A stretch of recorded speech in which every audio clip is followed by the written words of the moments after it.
Être incompris, mal suivi, c'est ajouter de la souffrance à la souffrance. Pour Marie-Lise, 25 ans, le chemin a été douloureux. Quand j'étais enfant, j'ai été violée par le fils de ma gardienne. J'ai réussi à parler pour la première fois à une psychiatre. J'ai aussi été dans un centre pour adultes, pour jeunes, parce que j'avais fait une tentative de suicide. Et on m'a dit que j'avais un problème avec l'autorité. Donc quand on entend des trucs comme ça, on a juste envie d'avoir une poussée de colère et de rentrer chez soi avec nos parents qui nous comprennent, quand on a des parents qui nous comprennent. Aujourd'hui infirmière, Marie-Lise assiste à une formation pour mieux aider ceux qui, comme elle, ont été victimes de violences sexuelles. Autour de la table, des sexothérapeutes, des éducatrices spécialisées, des gynécologues, des professionnels souvent en manque de connaissances sur ce sujet.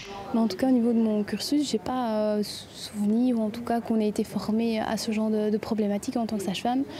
Et je pense que c'est vraiment quelque chose qui est assez important pour nous. Et les formations sont rares. Celles-ci, proposées par l'association Stop aux violences sexuelles, traitent des aspects juridiques, sociaux ou encore médicaux de cette réalité encore taboue. Objectif, prévenir et éviter de lourdes conséquences. Ce sont des personnes qui ont subi un traumatisme, donc si vous ne les accompagnez pas correctement, vous pouvez peut-être causer un deuxième traumatisme. Ça peut les fermer, ça peut les empêcher d'aller porter plainte. Donc vraiment, il y a besoin d'avoir un accueil et une compréhension de ce que la personne a vécu.